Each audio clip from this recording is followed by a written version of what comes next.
Do you have a physical notebook that you like to write them in, or do you do like the notes app?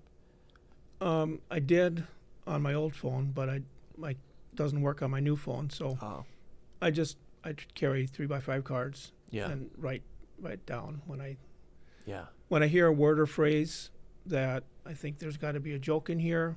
Oh, yeah, It just catches me, and so I write it down, yeah, and then I think about it, and maybe there's a joke there, maybe there's not. yeah. But it's always turning. I think that's one of the coolest things I think about getting to talk to creative people, and whether it's jokes, music, whatever, is that like that doesn't really turn off. Right. There's times where Yeah. it's like you're in more of a flow state and it comes to you easier, Right. and there's times where maybe you've got a little bit more stuff going on in your head and it's a little tougher to come up with new things. But that's something like I'll be at work all the time and it just be the briefest interaction and like something about that, or I heard something in the back and you're like, oh, I got an idea, and I gotta run to my phone and put a little voice Mm-hmm. memo in. Like, remember, I'm like Michael Scott in The Office. Like, oh, yo, here's this idea, or I'm writing it down as on anything. I'll write it down on. Yeah, So I did learn that too. I would think, oh, I'll remember this. yeah, No, if you you don't write won't. it down, you won't remember it. You will not. Yeah, you absolutely will not. It is like lightning in a bottle. You Right. know. Yeah. Um, And you might even recreate the situation yeah, and think, oh, I'll remember it if I recreate it. It's gone. yeah. So You gotta you catch got to it. capture it Yeah, right at the time. yeah. No, I definitely agree with that. That's something that like it doesn't matter where I'm at, and I've like been at jobs like I'm in the back room at a retail store stocking stuff, and I'm like, oh, I got something, and I gotta like come all the way down the ladder, and like right away I'm putting this in. Like nobody speak to me. Let me just write this down real quick. I'll get right back to my job. Like I need like 2 seconds. Yeah, the creative process is very interesting, isn't it? It is. It really Yeah. is. And also, I want to tell you this.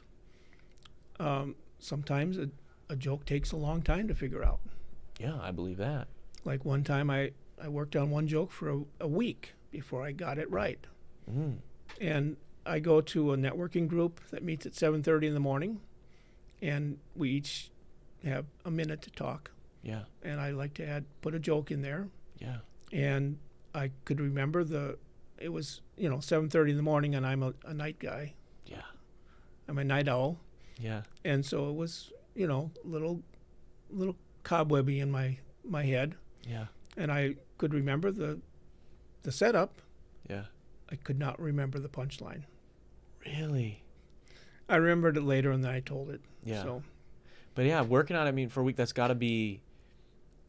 I imagine like with joke writing specifically, it's got to be frustrating because you feel like you're like, there's something funny about this, and you're like, I just don't quite have the word. And it like when you're doing a dad joke specifically or something like that, where it's like, setup punchline, like there's not a lot of fat on it. It's pretty right, bare, right? right, It's got to be frustrating when you're like, I'm right there. What word is out of order for me to make this funny? hmm yeah. And the specific words are very important. Yeah, of course, because it's like you're not, and like you said, you're not doing like some sort of like long like stand-up session, like you're like some long setup and then it's multiple jokes. It's like you're doing this is one joke, one setup, one joke. That's it.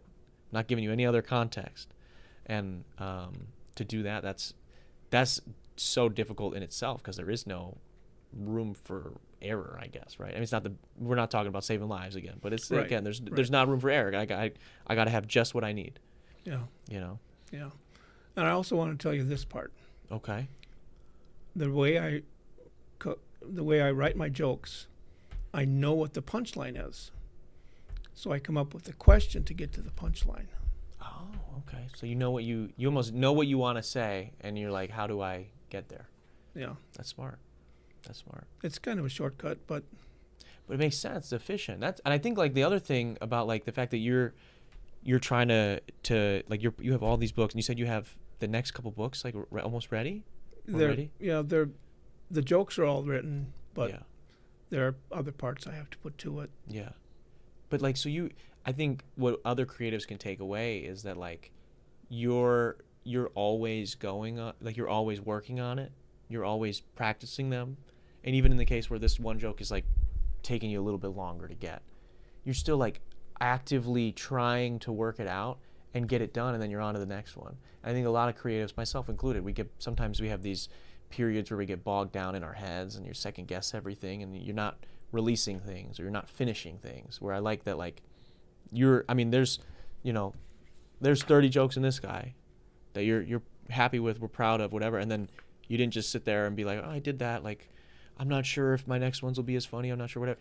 You got to work on the next ones. And it's not, like you're sitting there in the gym or something like that, but it's like you're allowing them to be done so you can have space for new creative things. Thanks for watching that last video.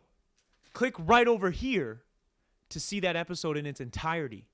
Click over here if you want to subscribe and see more videos and other cool shit that we put out on this channel. Do it.